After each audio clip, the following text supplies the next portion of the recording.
Welcome everybody to our Crossfire on the topic of Halacha and Minhag. Today is Rosh Chodesh Sivan, special day of the Yidden, all encamped in front of Har Sinai, Ki ish echad b'leiv echad. And what better way to prepare for Matan Torah than coming together and learning and having a better understanding of Halacha and Minhag. We have the pleasure and honor of having two Rabbanim who have taken from their time, and over the course of the next 45 minutes to an hour, we will try our best to address questions that you Talmidim have sent to us. Before we begin, let us introduce our two panelists.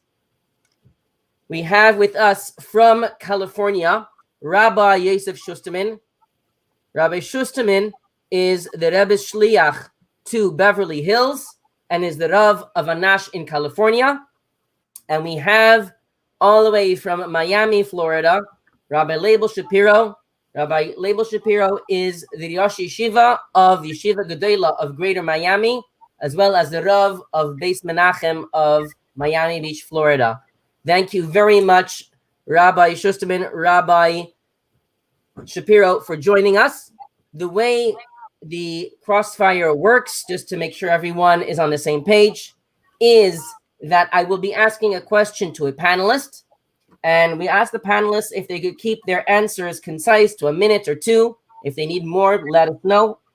And following their answer, if their fellow panelists would like to add to the previous answer, they are welcome to do so. Let us begin. We will begin with Rabbi Shusterman.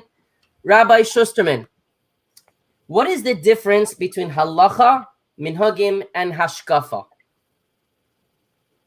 The difference is Halacha, to give you a simple example, Halacha is the mashal, you have a mitzvah of putting on Tefillin.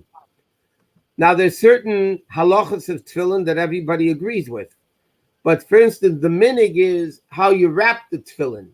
Do you wrap it this way, away from you? Do you wrap it to you? Do you put the shin on top? Do you put the shin at the bottom? Those are all minhagim, because whether any way that you put on the tefillin, as long as the tefillin is done halachically correct, the minhag is sometimes how the mitzvah is done, how the halacha is done, or various different minhagim of things that are not exactly halacha. Halacha is halacha. It's allowed, it's allowed. It's not allowed, it's not allowed. Minhagim is, and Hashkafa is the attitude and the outlook of what mitzvahs are. You can do halacha, you can do it cold-bloodedly. You're not interested in it, you want to get rid of it. That is not a good Hashkafa. Hashkafa of mitzvahs is that we're connecting to Hashem, and therefore we want to do it the best possible way and not the least possible way. So halacha is the halacha, the way you must do it. Minhag sometimes is the way the halacha is done in different ways that does not pertain to the yes or no of the actual halacha. And hashkafa is the attitude, basically, that we have in being able to do a mitzvah. Thank you very much. Rabbi Shapiro, what is the difference between a Yiddish Rav and a Hasidic Rav? Isn't halacha halacha? Yes. The word Yiddish Rav is a strange expression because Rav is Yiddish, but there is a regular Rav who paskins al pi halacha, and a Hasidic Rav will add to the halacha also what we call the Hashkafa, the proper Hashkafa, or the spirit of the halacha. A Hasidic Rav knows things was passt and passt nicht. Halacha is what you're allowed and what you're not allowed, and that's a Rav. The Rav doesn't paskin correct and doesn't follow what the guidelines or the Torah says you're allowed or not allowed. He's not a Rav.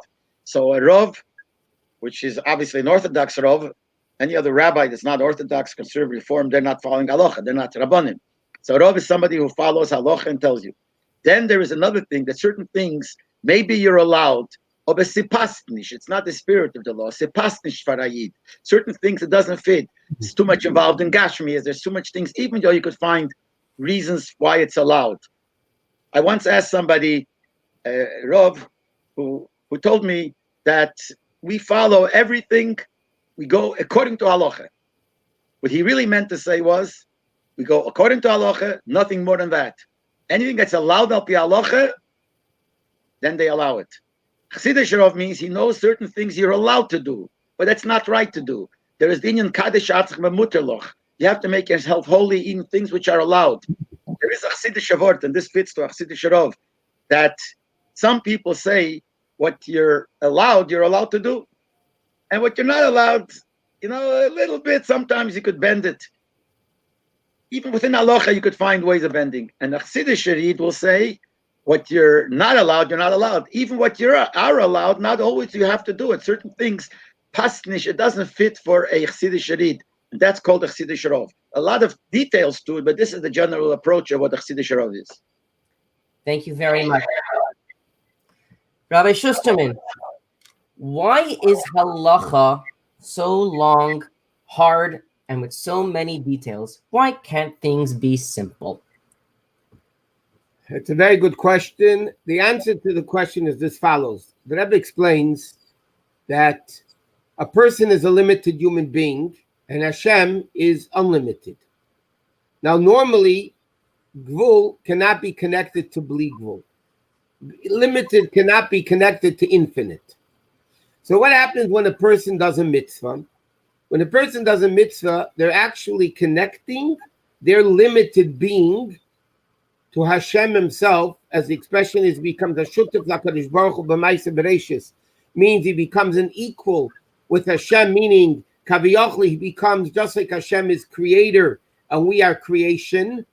When a person does a mitzvah, we actually become creator. We become a shutuf l'kadosh baruch hu. We become a partner with Hashem. So the question is not really, why is Torah mitzvah so difficult? The question is the opposite. How is it possible that a human being should be able to connect themselves to the infinite Hashem? And therefore, every detail in halacha is important. If you're going to build a bridge that's a mile long, and you're going to be off in the measurements a half an inch, or you're going to build a building that's 100 stories high, and you're going to be a half an inch off in the measurements. Chas v'sholem, the building will collapse, the bridge will collapse, people chas v'sholem will get killed. The question is, it's 100 stories high. Does that half an inch really matter? Of course it matters. Every detail is very important because either the mitzvah is done correctly and therefore you connect to Hashem, and if chas v'sholem the mitzvah is not done so correctly, then you're not connecting to Hashem. So the question is not why are there so many details? There's so many details because the mitzvah has to be done correctly to make sure, like you have a medicine, it has to be done correctly. And then you become healthy. Otherwise, chas v'sholem, you're not. Thank you very much. Rabbi Shapiro, if halacha is what matters most, why do yeshivas place greater time and emphasis on Gemara over learning halacha? The truth is, everyone has to learn halacha. Halacha is something that is not a yeshiva thing. Halacha is something that every yid, every balabos who is not in yeshiva, he has to know halacha. But in order to get the feeling of halacha, in order to get to knowing what halacha is, you have to have some of the background. Learning in yeshiva is basically the background to being able to behave like a yid and be able to follow the halacha. So you learning Gemara, besides the fact that you're learning Torah and you're makayim the mitzvah of limud attire, which is one of the greatest mitzvahs, Talmud Torah Keneged Kulo, the greatest mitzvah, you also get your mind working to the way the Torah wants and what the Eibishter wants, and Mamela gets you more to appreciate halacha. There is a seder of halacha in yeshivas. Then when you get a little older and you learn Yeridea, you get halacha. And every person has to know halacha lamaisa, that's important. But the reason we stress, because this yeshiva is not only just to tell you what to do. Yeshiva is giving you a background to life. It's telling you how you're going to live, and it's getting the hashkafa, the proper hashkafa to life. So that's why the stress is learning Gemara. You learn Gemara and you learn Babich yeshivas, you learn Chassidus. So you get the way the Torah works, you know the way Hashem said and what things go and how we Chachamim learn how things. You get the background of halacha. B'meila, you know when to ask a question, and you know more or less how to get to the answer. So really, maybe in one way the question has some validity. Maybe they should learn maybe more halacha in the yeshivas, which would be a good idea. But I'm just explaining why the Seder is like this, because halacha is something that everybody has to learn, no matter yeshiva, not yeshiva. Yeshiva is more being the roundabout. The whole person should be a frumerid, have the proper understanding of Torah, the proper understanding of mitzvahs, and whether it's a chassidus or in nigla, and then you have to learn halacha. But really, the bottom line is that you have to know halacha. And yeshiva just brings you to appreciate halacha more. Thank you very, very much. Rabbi Shusterman, this is a two-part question. How does a Rav deal with cases that come before them in a Beis Din? And what is the process when a Rav has to give a ruling, especially if an answer is needed right away and there's no time to look something up in a sefer? Well, these are two different questions, really. How does a Rav deal with cases that come before him in a Beis Din? If you're talking about a monetary dispute, halachically, both litigants need to be present. The Rav needs to listen to both sides, one in front of the next. You cannot listen to one side separately. Both parties have to be there. And they have to hear the case extremely well. They shouldn't be, as it says in Pirkei Avos, to just quick answer a question that's not the correct way of doing it. So in the Beis Din, you have to hear both sides of the story, and then the Beis Din will sit and discuss it and look at the halacha aspect of it and how the halacha should be paskened.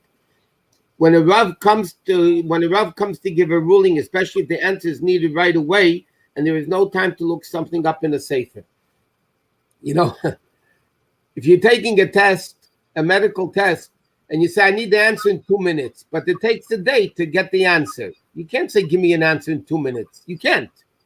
If a Rav doesn't know the answer clearly, and the Rav has to look it up in a sefer, discuss it maybe with a different Rav to hear a second opinion about a certain shaila in halacha, we do the best we can. But if you don't know, you're not allowed to answer. You're not allowed to answer something that you don't know is 100% correct. So if you have to look it up, you have to look it up. If it's an emergency, they're just going to have to wait. And the Rav will try his best to try to get an answer as soon as possible. I just want to add one small detail to what Rabbi Shapiro answered before. And in order to understand halacha, you first have to learn Gemara. Rabbi Shapiro answered very beautifully about the purpose of Gemara and everything. But in order to understand halacha, like it says in the introduction of Alter Rebbe Shulchan Aruch, you need to learn the source of the halacha and the Gemara, and then the Rishonim and Achreinim. And this is what Yeshiva, it's teaching the head to work in a certain way, and through that you'll be able to understand halacha better. Okay. Thank you very much.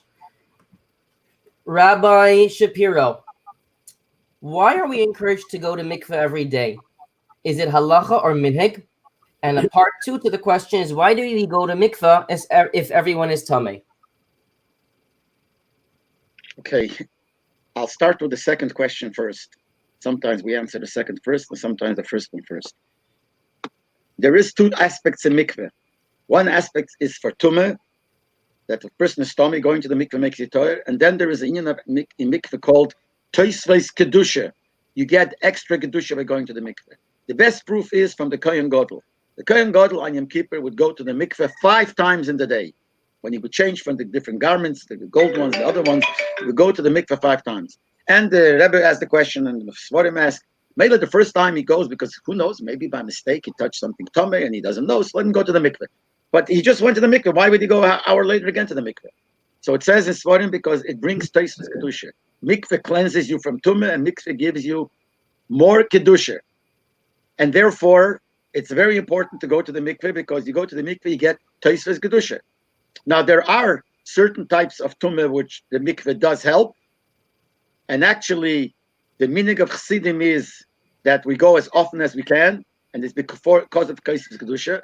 But then there's another thing, which will also answer the other question, which is called tefillas Ezra. At certain situations, Ezra HaSefer was mesaken that you have to go to the mikveh before you dam, before you learn Torah. Then the Gemara says that they were mevatel it. The Chachamim later generations said that it's not possible to expect people to do it. They were mevatel it. Nevertheless, the Rambam writes that even though batlu l'tfiras Ezra, that the Chachamim were mevatel this din that Ezra made, the Rambam says, Le'nimnati es atzmi, I never held back from going to the mikveh in Certain times when I was able to go, I was never held back from going to the mikveh. Some even say, I didn't hear it in our sources, but in Polish Chassidus it says that the Baal Shem Tov brought back Tfilas Ezra.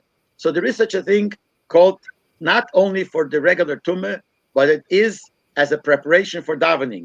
It says there are Chassidus 3 things to prepare for davening: learning Chassidus, giving Zaki, and going to the mikveh. So if a person has to go to the mikveh for other reasons, he should go. But even not that, as a Teisves Kedusha, every time go to the mikveh, it brings you to a higher level of Kedusha. And that's why there's a minhag to go to the mikveh. No one could say it's a halacha. The halacha is that you don't have to, but Chassidim never follow just halacha. We always go for things beyond halacha.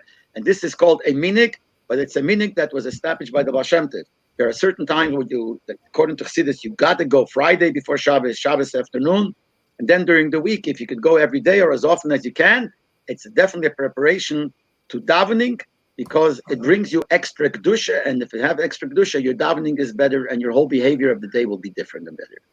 If I could just add to the question, especially because of the situation nowadays with mikvahs all closed, what could a bacher do?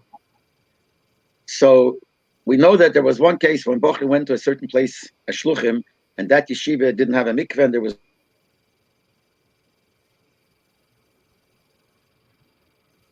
Rabbi Shapiro. Looks like Rabbi Shapiro's feed is frozen. We'll try to get back to Rabbi Shapiro in a moment. Move on to Rabbi. Okay, we'll move on back to. Looks like he's coming back on. We're going to go back to Rabbi Shapiro when we get him back on. Rabbi Schusterman. Yes. Why do you need a double covering after bar mitzvah? The double covering when you make a bracha or you daven is not so much halacha, it's more Kabbalah, that according to Kabbalah you should have what's called Shnei Makifim. In halacha itself, you don't need it. And they say it's alluded to in the Mishnah and Peyat that they were wearing double coverings. But just to mention an interesting point, that normally your hand is not a covering. You can't cover yourself with yourself. So somebody doesn't have a yarmulke and they put their own hand on their head, it is not halachically called a covering that they can make a bracha with. If somebody else puts their hand on your head, because it's a separate body, a separate hand, so then that covering would be considered kosher as a second covering. But if somebody has a yarmulke and they put their hand on top of the yarmulke for a second covering, I heard in the name of it about Avram Chaim Noah that that's considered a double covering, because you're not covering your own body with your hand, you're covering the yarmulke with your hand. So that would be considered a double covering. But it's not so much halacha as much as it is Kabbalah and minhag Chassidim to have a double covering. Thank you very much. Where I just reached out to Rabbi Shapiro. Hopefully he'll reconnect. So I guess you'll hopefully take the workload over here. Is it a problem to have words, letters, or symbols on a shirt or clothing? And if yes, why? It's similar to the next question, by the way, about modesty for men. Can I put both questions together? 100%. Okay, what is there modesty for men? 100% there's modesty for men. Women have dinim of modesty. Men have dinim of modesty. And there is, in a lot of aspects, in the clothing that they wear, where they're allowed to wear, when they're allowed to wear certain clothing. But what's even more important, modesty doesn't only mean that you have tznius because your whole body is covered. A person could be covered from head to toe and still not be tzniusdik. Provocative clothing, clothing that calls attention, clothing that like that, yeah, your body is covered, but it's not appropriate. It's not modest. Modest means a person is constantly in the presence of Hashem. When you go to an official thing, a lawyer in court is not going to wear a t-shirt with shorts. A lawyer in court is standing before a judge. He's going to be dressed respectfully. He's going to be dressed respectfully in a way that he's not going to have t-shirts with the letters and things on it. The question is not so much if there are letters or what it is. The question is it appropriate? Number one, what the letters are, how provocative it is. And you can't give a general statement that you can't. I mean, it's not, most of the time, it's not appropriate for a Chassidish Shabbat to, especially, I'm not talking if they're in camp or something like that, where it's a different story. But B'chlal, even in the house or whatever, they shouldn't be wearing clothing, but they should discuss this with their own mashpia to find out what's really appropriate for them. And that's why it's so important to have a mashpia for Hashkafa. There's a lot of things you can ask her Rav Shalom Halacha. The Rav will tell you yes, but you ask your mashpia because it might not be appropriate. If it's not appropriate, you shouldn't do it. Okay, Rabbi Shapiro is back. Rabbi Shapiro is back, Baruch Hashem. Thank you very much, Rabbi Shapiro. Let's go. Thank you very much, Rabbi Shusterman, for the answer. Let's just go back to Rabbi Shapiro. You were in the middle of answering the previous question of nowadays, what could a person do if there's no mikvahs that are opened? So I started answering that there was a time when certain Bochum Shluchim went to a Yeshiva, a Shluchim, and that Yeshiva had no mikveh, and in the vicinity there was no mikveh. There wasn't even a swimming pool, which we could use sometimes if you have to as a mikveh. So they asked the Rebbe, and the Rebbe said that they should learn Mishnayis, mikvahs. And if you learn a Perek Mishnayis at the time when you have to go, when you want to go to the mikveh, the Diavad, that could also work. There's also Indian of Tisha Kabin that says if you take a shower and you let it go for a while on top of you, so that's also secondary to the mikveh. So if you have no real mikveh, then you do this. But the best is to try to get a mikveh, a kosher mikveh, or even if it's a swimming pool, it's also concept of a mikveh. But if you don't, that's the two eitzes that the Rebbe gave. Thank you very much. We'll stay with you, Rabbi Shapiro, and ask, one of the Talmidim asked, could one bring a phone to a impure room, for example, a bathroom, if there's Torah on it? Well, it seems like this. I guess nowadays with smartphones, Yeah, that the program is saved inside the phone. Is that considered a problem? it's not really Torah. This is just things that have the ability to come up and you'll be able to see, and there'll be words of Torah. But this itself is not considered Torah, that you should not, besides the fact that it's all inside. And the truth is, if you have two coverings to something that's even holy, you're allowed to take it into the bathroom if it has two coverings. Like you have something in a cupboard and you have it in another bag. Has to be that one of the two coverings is not made specifically for this, but it's okay. In this case, certainly, it's like it has more than one covering, but besides that, it's not really words of Torah, and that's why you're allowed. Thank you. Rabbi Shusterman. Well, we'll get to one more halacha question and move on to another topic. Why don't we say the bracha hagoimel when we fly across the country? The question, by the way, is an interesting question because one of the things you have to bench gaimel is if you travel through a desert. And just like we know when you fly overseas, because Yardei Ayam also have to bench gaimel. So the same thing, Hochi Midbarius also have to bench gaimel. So the question is really a very strong halachic question. Why don't we bench gaimel when you fly, for instance, from New York to Los Angeles?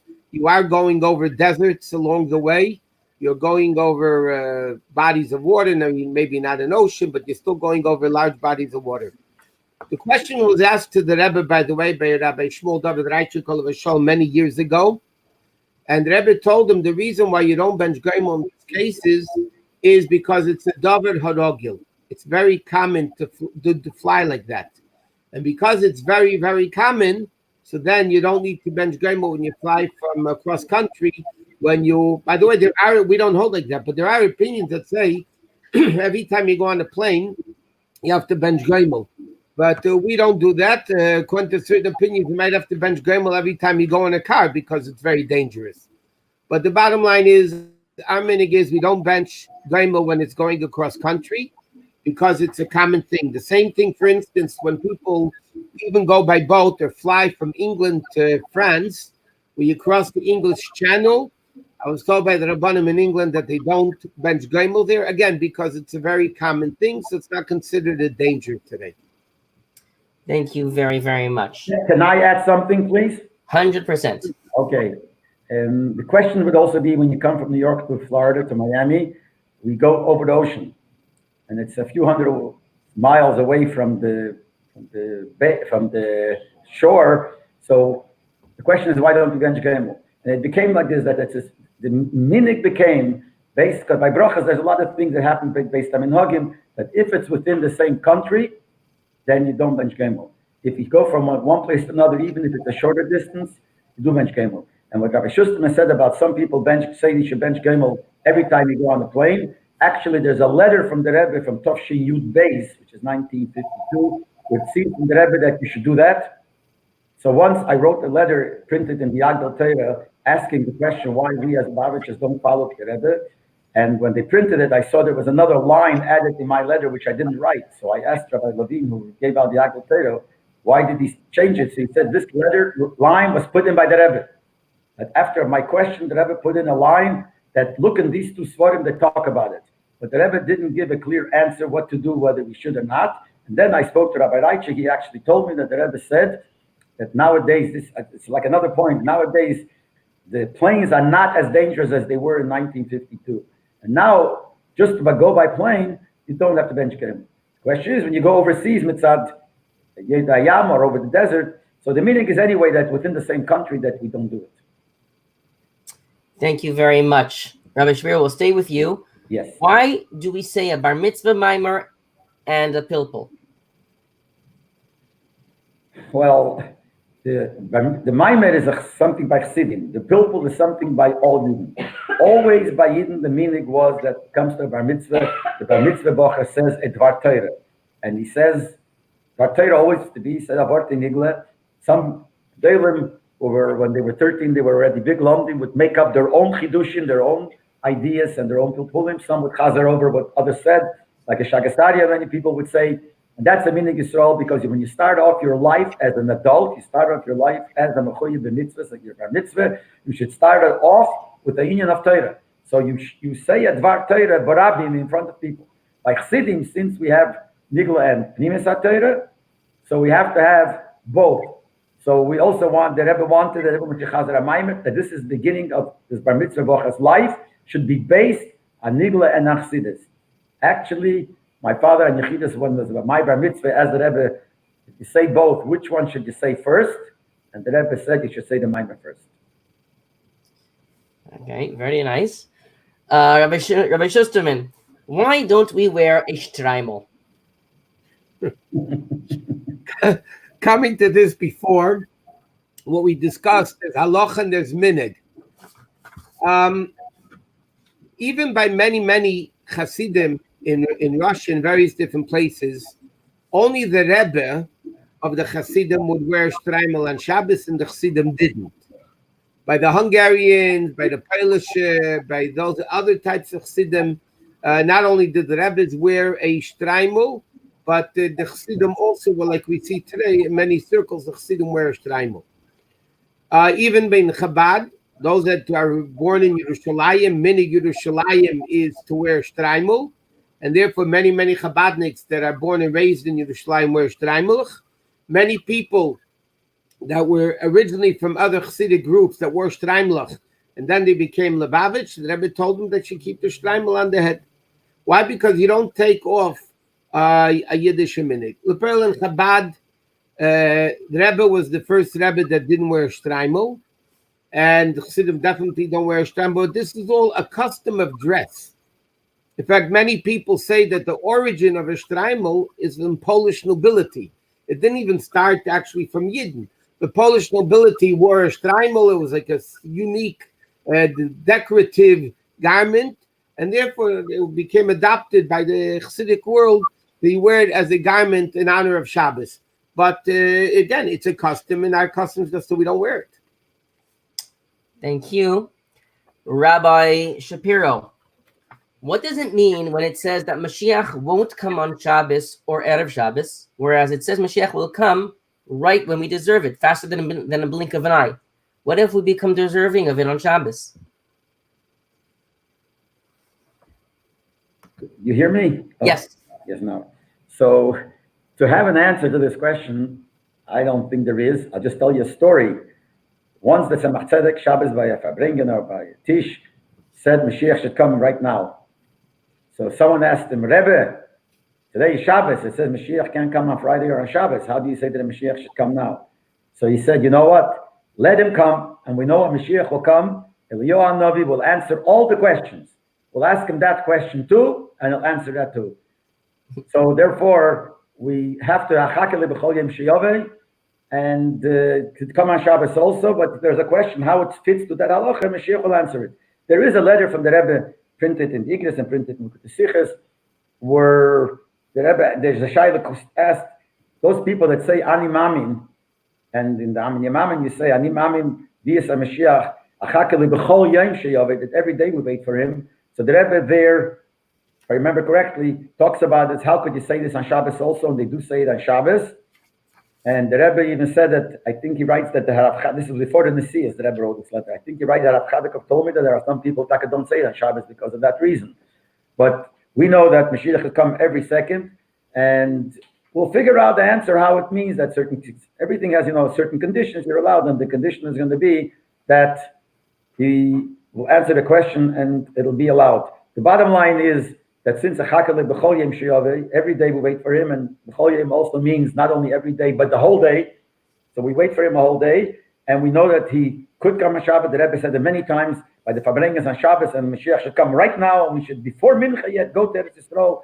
A lot of questions how it can happen, but since we know that we have to believe, and we know Mashiach can come anytime, so Mashiach will find an answer. Eliyahu Novi will find an answer and how to answer the Shaila. So the real answer now I cannot tell you, because the Tzemach Tzedek didn't answer it. All he said was, Mashiach will come, then he'll answer it. Thank you. Zehne Geschmack. Rabbi Schusterman, we have a few questions here on Shabbos. So we'll start with you. Why do we make Kiddush before saying Hamoitzi? The reason why we say Kiddush before Hamoitzi is because you're not allowed to eat before Kiddush. Once you daven Shachris, so then you have a chiyuv to make Kiddush. And therefore, you're not allowed to eat before Kiddush. In fact, one of the reasons why we cover the challah is because technically, when a person eats challah or wine, or mezainis and wine, normally the bracha of hameitzi comes before hagafen, and the bracha of mezainis comes before the beri pri hagafen, because the pasuk says, "Eretz chita useira," wheat and barley, which is what we make cakes and bread from. And then it says geffen. So technically, halachically, you're supposed to make, during the week, if you eat cake and wine, you're supposed to make a mezainis, and then you make a bracha on the beri pri hagafen. By Shabbos, we have no choice, because we cannot eat before Kiddush. If we can't eat before Kiddush, we must make Kiddush first. But technically, the bracha and the meitzah should come first. So therefore, the minhag is that you cover one of the reasons why we cover the challah is that the challah shouldn't become embarrassed, so to speak, because really the challah should come first. But the reason why we make Kiddush before Hameitzi is because you're not allowed to eat before Kiddush. Thank you. Rabbi Shapiro. I see people holding the challah on Shabbos in different ways. Some hold the challah side by side, while others put one on top of the other. How are you supposed to hold the challah, and why? The Rebbe writes, if I remember correctly, that at night you hold them straight together, one back to back, and in the morning you hold the right one a little bit higher than the left. And this must be reasons of the Kabbalah. This brought on the Shulchan Aruch also do continuing, but that's the way it says in Sefer Minhag. Thank you. Rabbi Schusterman, what do you do if you are outside and realize that you're carrying on Shabbos? If you're walking and you realize that you're carrying on Shabbos, you don't stop, because once you stop and you make what's called a hanachol, you learned in the Gemara, carrying is akira, picking it up, taking it out, and putting it down. So definitely the worst thing is to stop. Either you could walk, and some poskim say while you're walking, you somehow throw it out of your pocket, or what some people say, keep walking until you come to your destination, because then you're going from Rishus HaYochid to Rishus HaYochid with the Rishus HaRabim in the middle, and therefore you shouldn't even stop by the red lights. If there's a red light, you just keep, like the joggers do, you just keep walking around, that you shouldn't stop, because then you'd be carrying from Rishus HaYochid to Rishus HaRabim, which would be forbidden. So if you realize you're carrying, the best thing is to continue walking until you come to your destination and then take it out. Thank you. Rabbi Shapiro, can I ask someone the time on Shabbos if I don't know if they are Jewish? Can I ask someone who I know is not Jewish the time? especially nowadays where people usually pull out their cell phones. They don't just look at a wristwatch. Oops, sorry, my fault. Start again. Here we go. Yes. I'm saying to stop a person, if you don't know if he's Jewish or not, and if it's not in a real Jewish neighborhood, you assume he's not Jewish. So just to ask him what time it is, and he's not going to do anything because of that, like he's wearing a watch, and he looks at his watch and he tells you that's not a problem.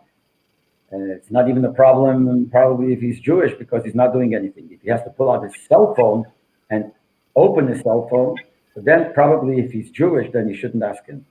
And the truth is, if he's not Jewish, really, mitzad halacha, you wouldn't be able to ask him. Why? Because you're not telling him to do a malacha.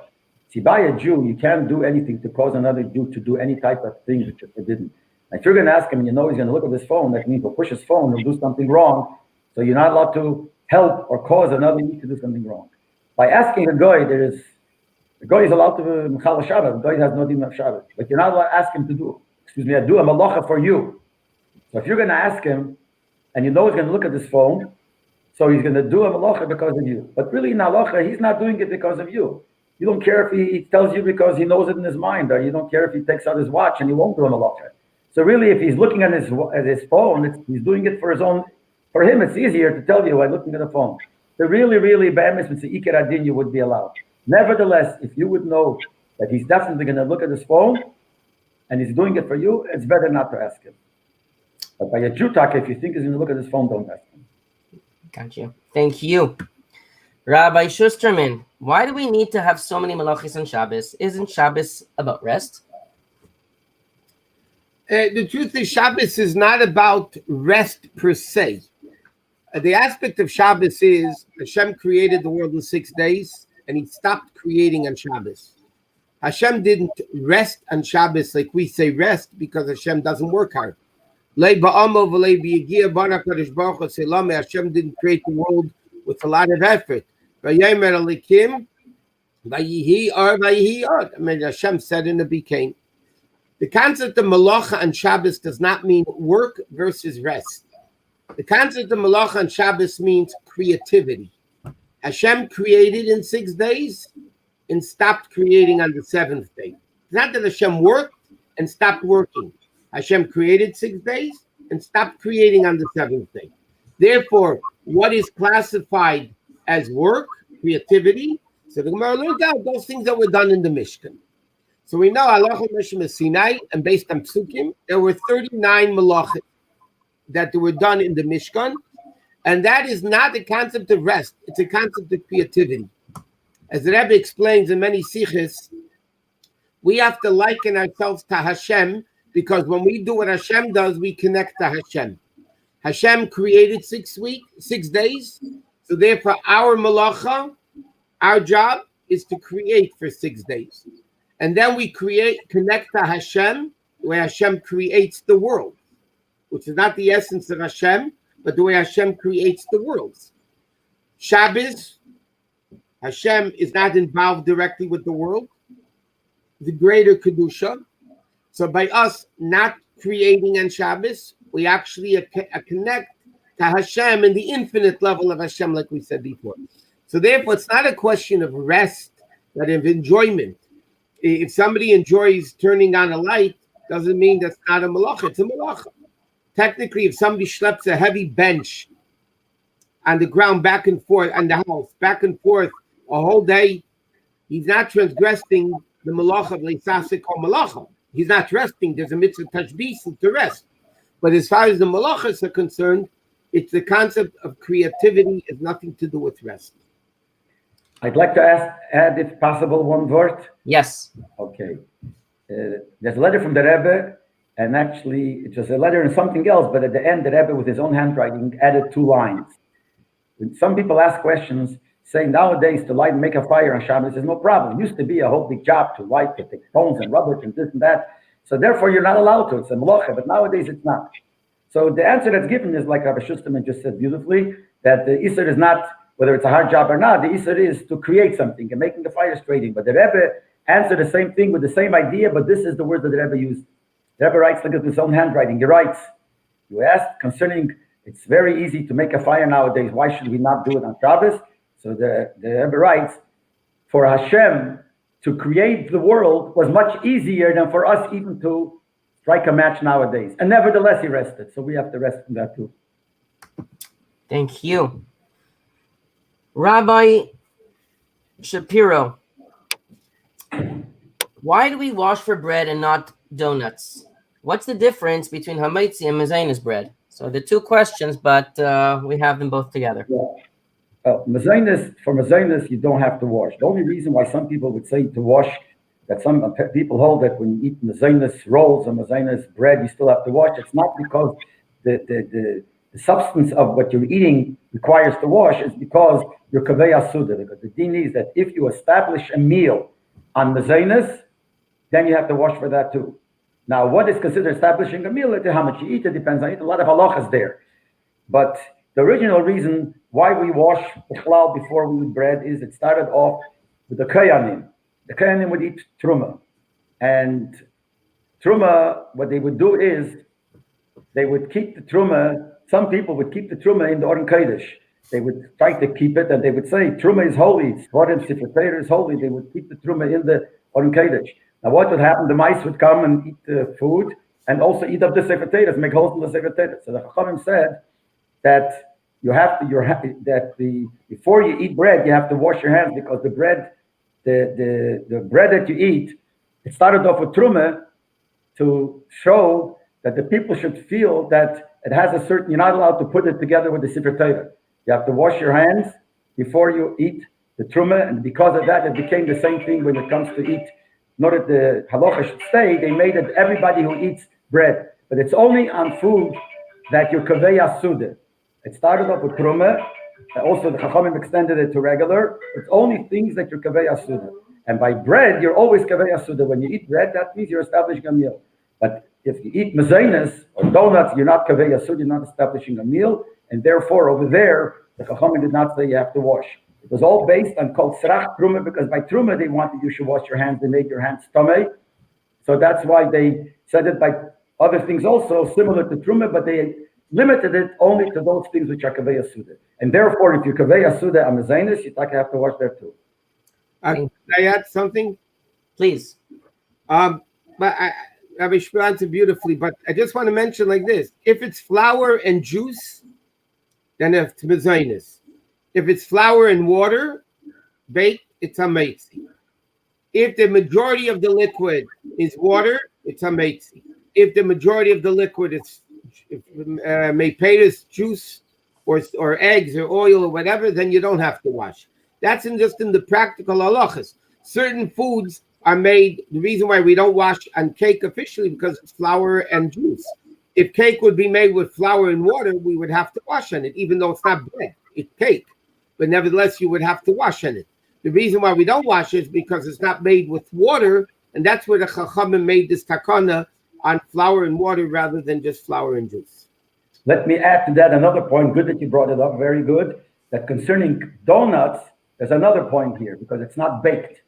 Donuts, even if it's with water, but if it's fried, it's not baked, then it's not hamaitzi.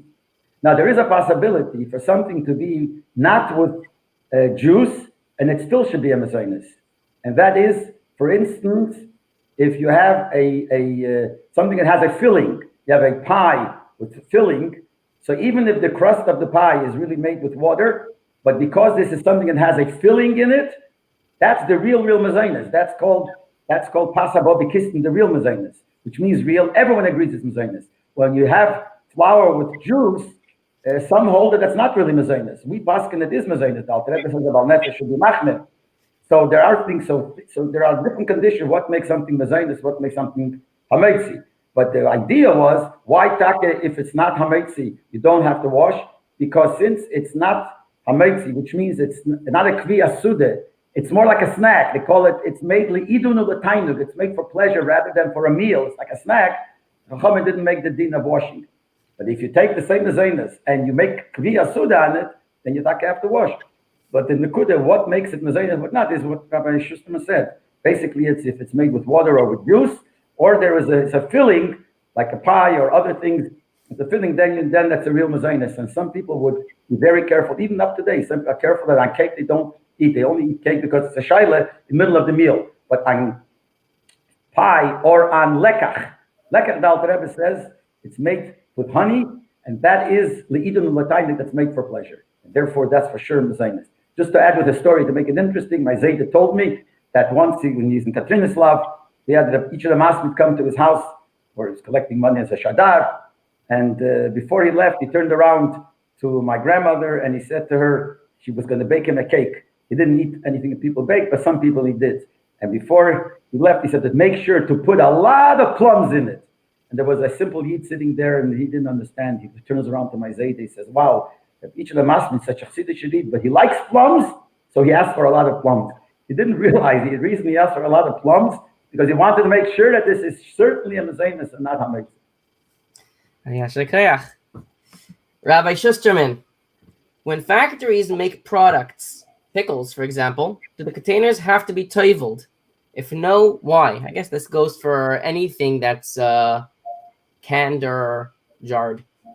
Well, number one, most of the companies are goyim, and they're putting it in. The goy is not mukhiyv to table the can or the bottle. Now, if you want to reuse the bottle or the can, then you need to table.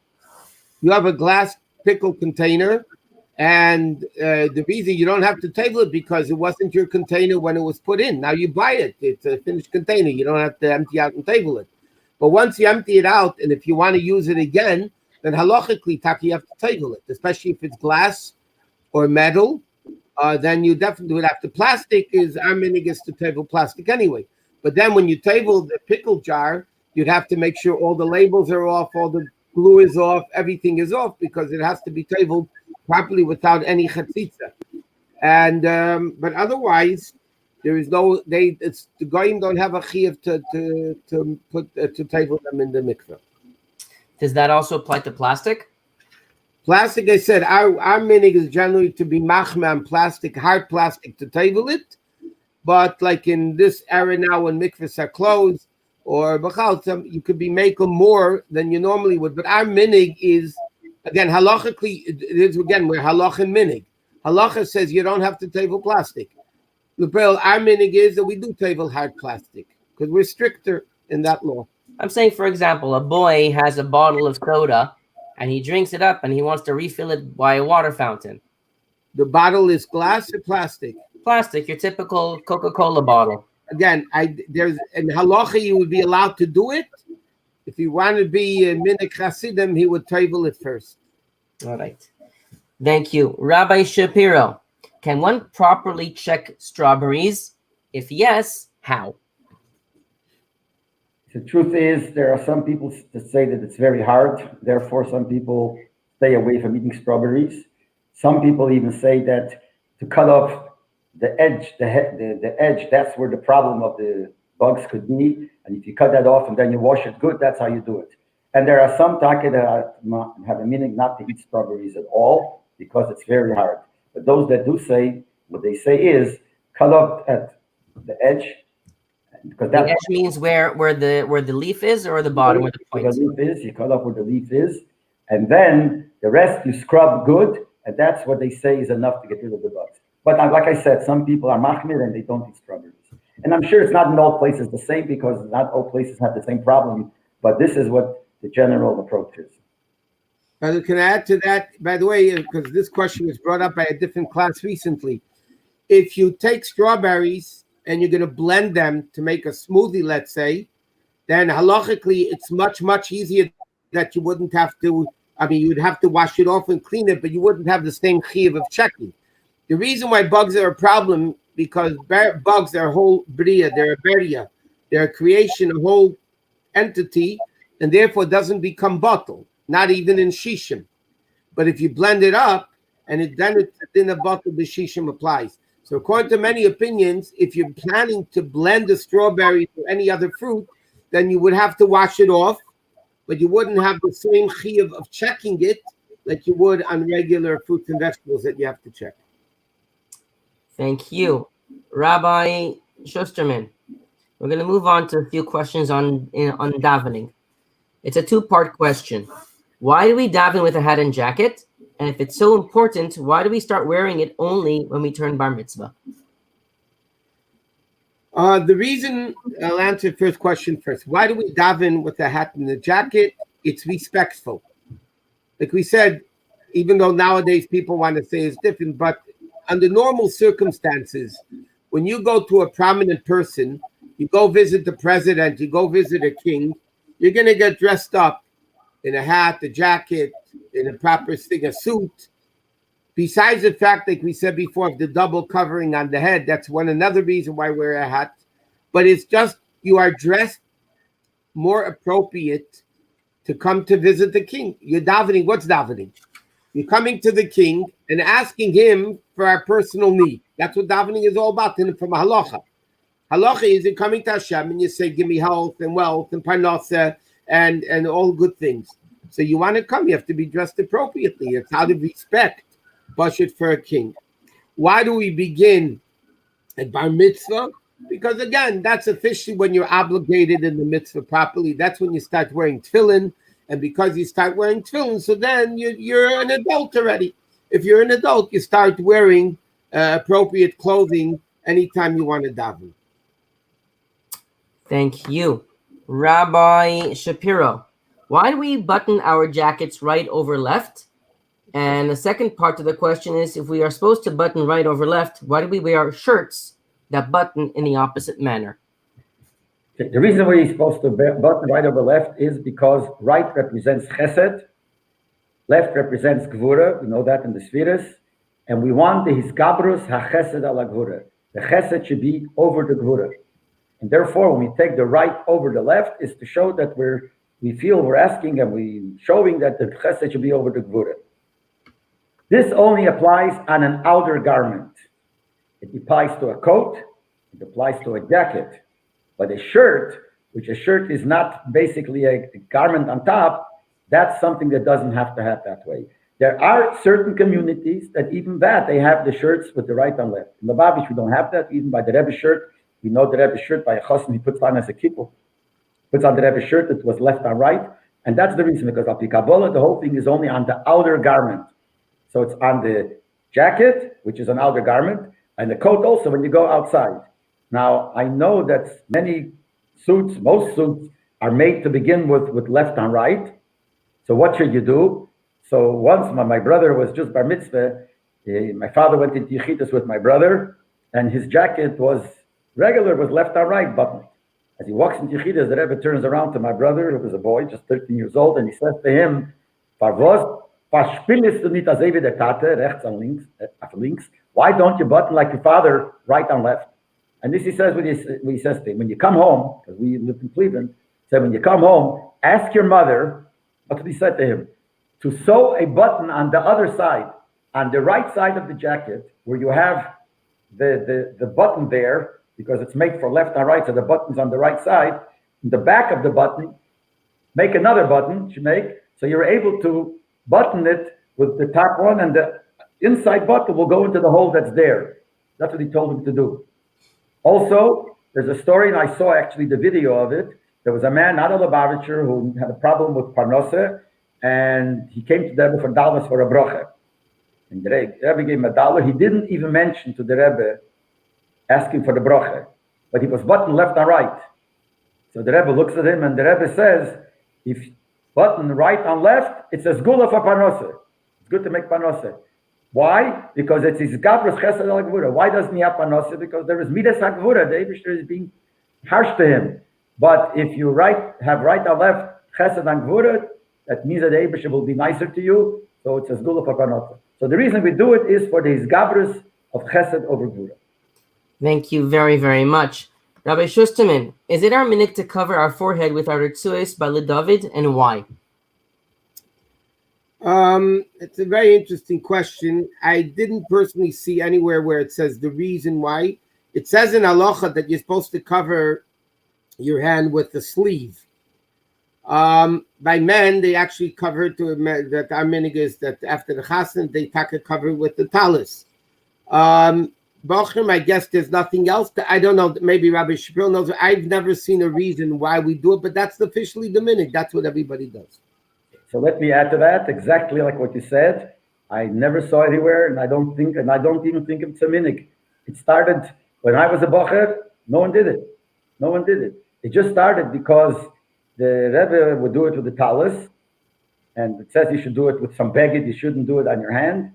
So why should you? People started doing it because if you do it, don't do it to the talis, like you said. But I don't think there is any source for it, and I don't even know if you could consider it a minhag. People do it, let them do it, but I don't know if it's even a minhag. Okay. Rabbi, by the way, excuse me, you're a little bit older than me, but when I started wearing tefillin, that's what we were told in yeshiva. That's what you do. I was there. I wasn't told, and we didn't do it. Okay. Rabbi Shapiro, why are we told not to talk while wearing tefillin, and why are people not so careful with it? Why people are not so careful, you got to ask them. I really don't know. There's no halacha that you can't talk in tefillin. It's not respectful. That's the truth. You're wearing a crown and you're wearing Hashem over yourself.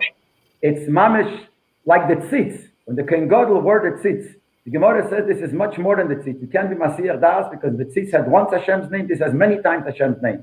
So it's not respectful to speak Dvarim B'Teilim when you're wearing Hashem over your head and you're showing it to the Yoram Emeka. Pasuk says that Baruch Olam Oras Keshem Hashem Nikra Lecha. By looking at the tefillin Shebarosh, by looking at the tefillin, they see Hashem over your head. So you have Hashem over your head and you're going to speak Narishkeit. That's why the right thing to do is not to talk. Now, why people talk? So those people who talk not Narishkeit, not Dvarim B'Teilim, they talk other things. It's also better not to. Those that talk Dvarim B'Teilim is much worse. And the truth is, I'm not going to answer why people are not careful because I'm not going to defend them. Because I think it's like a wrong to speak Dvarim B'Teilim. Thank you. There's so many questions here. I won't be able to get to all of them. So I'm going to ask 3 more questions, one to each of you, and then one to both of you. Rabbi Schusterman, I think that's where we are holding, correct? Yeah. Rabbi Schusterman, why do we say our pasuk and the Rebbe's pasuk before Yihi Ulerotzen at the end of Shemona Esrei? It says in Sfarim, I believe it's the Shalah, that when your neshama comes upstairs, it sometimes forgets its name, and by saying the psukim, with that the pasuk is the first letter of your, and it begins with the first letter of your name, and the end of the pasuk is the last letter of the name. By saying the psukim, that helps the neshama when it comes upstairs after 120 years to remember who we are. The reason why we say the Rebbe's psukim also, because part of our existence that we're connected to the Rebbe. So when we come upstairs, we want to have this connection between our name and the Rebbe's name, and therefore we say these psukim together. Thank you. Rabbi Shapiro, what does halacha say about listening to non-Jewish music and watching television, movies, sports, be it live or over television, and playing video games? What about following sports? Oh, those have so many details in this question. That's a lot. That needs a session for itself. We'll give you more than 1 minute. Well, listening to Goyish music, it says that a person who sings or has music, you connect yourself to the person who made it, or the person who sang it. That means, as much as it says if you learn someone's Torah, you get mekusher to that person, by singing a song of that person, it's also a form of iskashers, maybe even a deeper form. Now, if you sing Goyish music, you get niskasher to this Goyish composer or whoever he is. This that everyone you said about Shakespeare, Ashikir Goy. Who wants to get connected to this person? So this is something that it says clearly not. It says Benegei Acher, who was the terrible one. He used to be a Tana, and he was one of the only ones that went off the derech and became very bad. One of the things it says is because he used to listen to Goyish music. He used to sing Goyish songs. So it shows him that's why he became the way he was. You can imagine. And but the other things about these things, the Pasuk says, "V'dibarta bom," you should talk in the Torah, and the Chazal say, "Bom, you can't talk other things. You can't get involved in all these things which are a waste of time." Now, for a person to play sports, maybe it's good for his health. Sometimes, especially American boys, that they're used to it, and it's good. It's good to have, an outlet. But to be involved in it, that putting your head into stupid things, that's a waste of time. And not only that, it takes away from your connection to Torah. Because you can't be involved in both. If you're really involved in the sports, then it takes away from your Torah. And the Pasuk says, "V'dibarta bom," this is what you have to care about. But Torah, Yiddishkeit, mitzvahs, all these things are things which are beyond us. And therefore, just in 1 second answer, this is all I could answer. This is not for us. Going to theaters and going to this is that has a different problem, because it says in the Gemara, to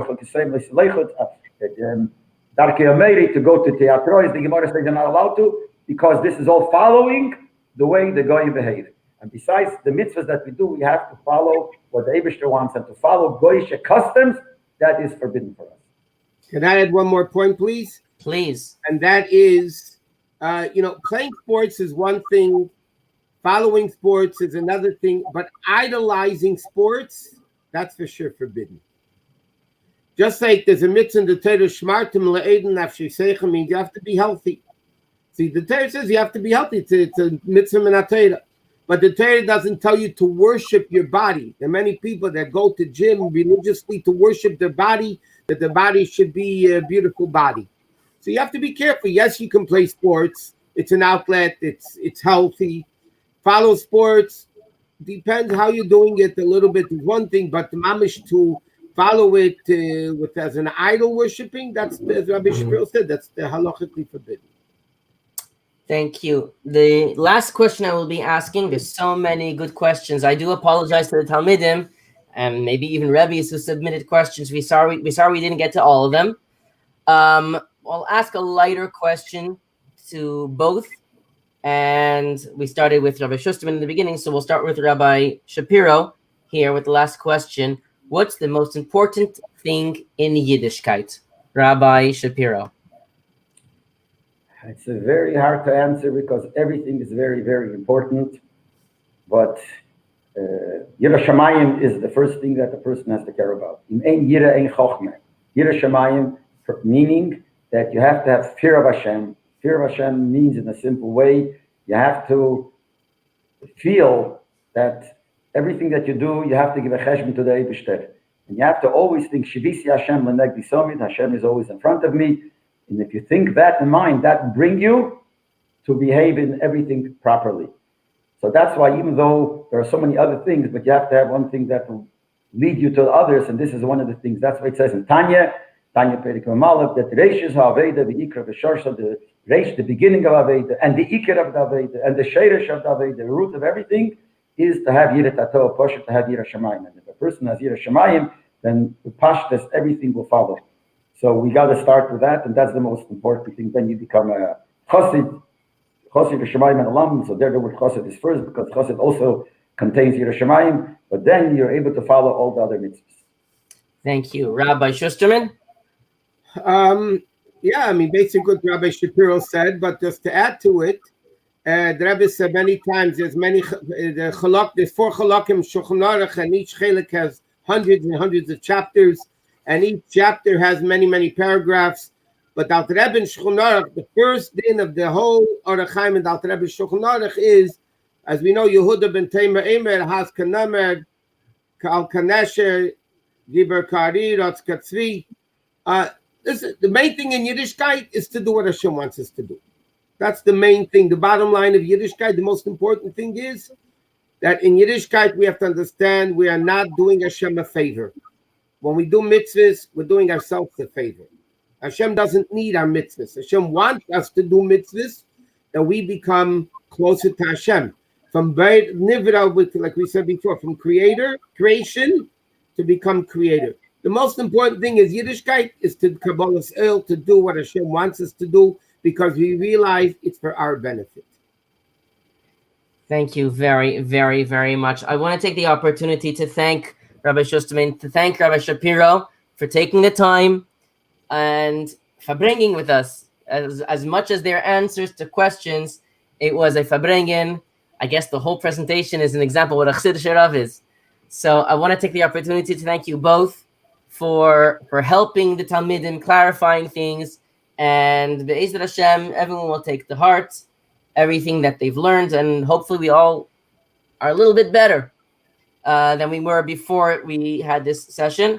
And as Chassidim bench each other, I wish both of you and all the Talmidim, all the Rabbis, everyone, Kabbalah Satira B'Simcha Primius, and when we say that this Shavuos, we should be able to be Mekabel Torah Chadasha, a new dimension in Torah, together with the coming of Mashiach in the Geula Mitzvah Shlema. Take it from me ad mamish now. Amen. Amen. To be part of this. You get a yashikayach for that. You're very proud for doing all this. Baruch Hashem. The main thing is that the pule is piled and the tzitzis are punkt as wie die Rebbe wilt. Punkt as wie die Rebbe wilt.